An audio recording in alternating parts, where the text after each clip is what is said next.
السلام علیکم جی.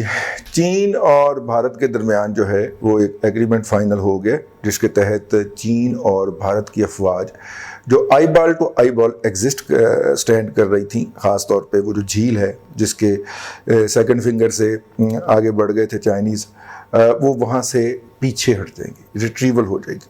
اس سے پہلے جو تھا آج سے پہلے یہ خبر کل پہلے تو یہ خبر جو تھی وہ عالمی میڈیا پہ آئی، بھارتی میڈیا چپ رہا. پھر زنہوا جو نیوز ایجنسی ہے چائنا کی، انہوں نے اپنی فرنٹ پیج کے اوپر یہ ڈالی اور اس میں 4 پوائنٹس جو ہیں وہ انہوں نے ڈسکس کیے ہیں. وہ 4 پوائنٹ جو ہیں ابھی ان کی ایلیبوریشن بہت باقی ہے اور گراؤنڈ پہ کیا ہوتا ہے یہ بھی دیکھنا باقی ہے.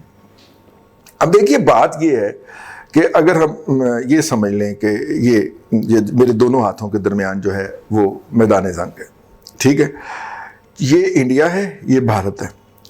بھارت کا کہنا ہے کہ یہاں تک ہمارا ہے اور چائنا کا کہنا ہے کہ یہاں تک ہمارا ہے. ٹھیک ہو گیا؟ تو چائنا یہاں سے اٹھ کے تو یہاں پہ آ گیا، ٹھیک ہے، اور انڈیا کہتا ہے کہ نہیں جناب آپ وہاں پہ واپس جائیں چونکہ وہ اوریجنل جگہ ہے آپ کی. ٹھیک ہے، چائنا کہتا تھا کہ نہیں، آپ ہمیں ساتھ جو ایگریمنٹ ہے وہ مانو کہ یہ سارا علاقہ کنٹروورشل ہے اور ہم یہاں تک آ گئے تھے اور یہاں سے ہم واپسی کا سفر شروع کر رہے ہیں. انڈیا کہتا تھا نہیں، ہم آپ کی یہ بات نہیں مانتے.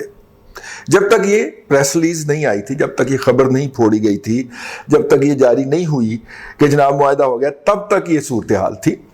بھارت کے جو سنجیدہ دفاعی ماہرین ہیں وہ ان کا یہ خیال تھا کہ یہ تو انڈیا کے لیے پاسبل ہی نہیں ہے، یہ تو سوسائڈ ہوگی کہ اگر انڈیا یہ مان لے کہ چائنا جو ہے اس کا قبضہ یہاں تک اسٹیبلش ہو گیا تھا اور اس کے بعد پھر ہم نے اس کو روکا اور پھر سیز فائر ہوا اور ریٹریول شروع ہوئی اور چائنا واپس چلا گیا اور یہ وہاں پہ واپس چلا گیا.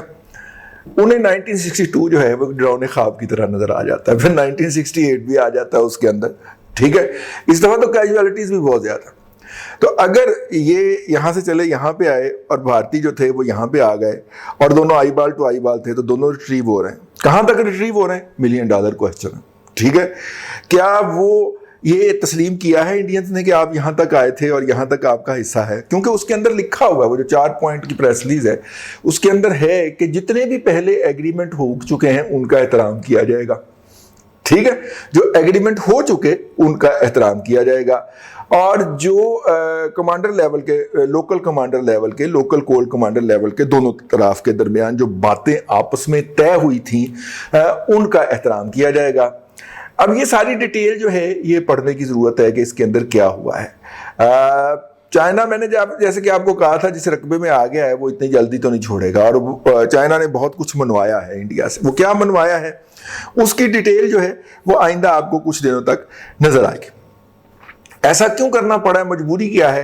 کیونکہ یہ سٹینڈ آف جو ہے ہر گزرتے دن کے ساتھ جو ہے وہ کاسٹ لے رہا تھا انڈیا سے اور انڈیا نے اپنی ساری اوقات چیک کر لی تھی کہ وہ موجودہ سیٹ اپ کے ساتھ جو ہے وہ ان سے نہیں نپٹ سکتا، چائنا سے نہیں نپٹ سکتا اور جتنا بھی نپٹنے کی کوشش کرے گا اس کے نتیجے کے اندر اس کو مزید پھینٹ تو پڑ سکتی ہے، مزید بستی کا امکان تو ہو سکتا ہے لیکن کچھ ہو نہیں سکتا. چائنا نے جو بھاگ دوڑ کرنی تھی، نئے طیارے خریدنے کی بات کرنی تھی، اسپیئر پارٹس خریدنے کی بات کرنی تھی، بلکہ بھارتی دفاعی ماہرین کہتے ہیں کہ ہمیں بالکل اسی صورتحال کا سامنا ہے جو کارگل کے وقت سامنے ہوا تھا کہ ہمارے جو ڈپلومیٹ تھے وہ کرنسی کے بریف کیس بھر کے پوری دنیا میں گھوم رہے تھے اور ان کو سپیئر پارٹس نہیں مل رہے تھے.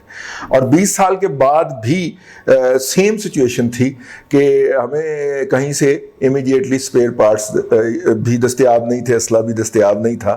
اور اگر وہ انڈیا کو دستیاب نہیں تھا تو اس کا مطلب ہے کہ جو ایگریمنٹ ہوگا وہ کافی زیادہ کمپرومائزنگ ہوگا.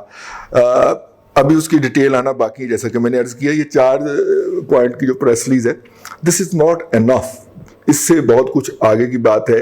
اور جب وہ ڈیول از ان ڈیٹیل جی، جب وہ آئے گی ڈیٹیل پھر اس کے بعد پتہ چلے گا کہ کیا ہوا ہے. انڈیا جو اس صورتحال کے اندر بھارت جو ہے وہ پھنسا ہوا تھا یا مودی صاحب اس کو لے گئے تھے بند گلی کے اندر، اس سے نکلنے کی اس نے کوئی راہ بنائی ہے.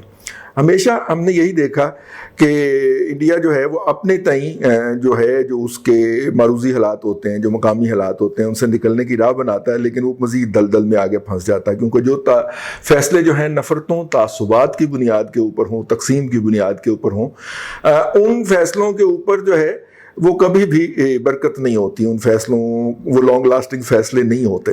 لوگوں کو اپنے ساتھ ایگری کروا کے چلنا چاہیے، سب لوگوں کو اپنی طرف ساتھ لے کے چلنا چاہیے. اگر 70 سال کے بعد آپ پوچھیں گے کہ دادا کا ڈومیسائل دکھاؤ، تو یہ تو لوگوں کو اپنے آپ سے نکالنے کی بات ہو گئی نا. ٹھیک ہے، تو اگر اس دماغ کے، اس نفرت کے دل دادا لوگ جو ہیں وہ فیصلہ سازی کے اوپر متعین ہوں گے، تو وہ جو فیصلے کریں گے وہ تباہی بربادی کے علاوہ کچھ نہیں لائیں گے. تو تباہی اور بربادی کے بعد جو اگلا لیول ہوتا ہے وہ شکست و ریخت کا ہوتا ہے. اور شکست جو ہے وہ تو ہو چکی ہے، ریخت کا ہمیں نہیں پتا. ریختہ کہ تم ہی استاد ہو غالب. ٹھیک ہے، تو ریخت کا تو ہمیں نہیں پتا جی، اللہ بہتر جانتا ہے. لیکن یہ ہے کہ شکست جو ہے وہ ہوئی ہے. ہم بھارت جو ہے وہ اپنے جو حدود بقول اس کے اپنے تئیں جو اس کی حدود تھی ان کی حفاظت کرنے میں ناکام ہوا ہے. کتنا ناکام ہوا ہے، کتنا کامیاب ہوا ہے، اس کے بارے میں جو ہے وہ جیسے جیسے اپڈیٹ ہوگا، ڈسکشن ہوگی، ادھر کے لوگ، ادھر کے جو لاجیکل لوگ ڈسکشن کرتے ہیں وہ ڈسکشن کریں گے جو ہے، تو ہم اس میں سے پھر آپ کو اپنا پرسپیکٹو جو ہے وہ نکال کے دکھائیں گے. لیکن بہرحال علاقے میں امن ہوا ہے، امن کو سیلیبریٹ ہونا چاہیے، خواہ کسی اور دو ممالک کے درمیان ہوا ہے. اور ہمارا بھی جو لائن آف کنٹرول ہے وہاں پہ بھی امن ہونا چاہیے.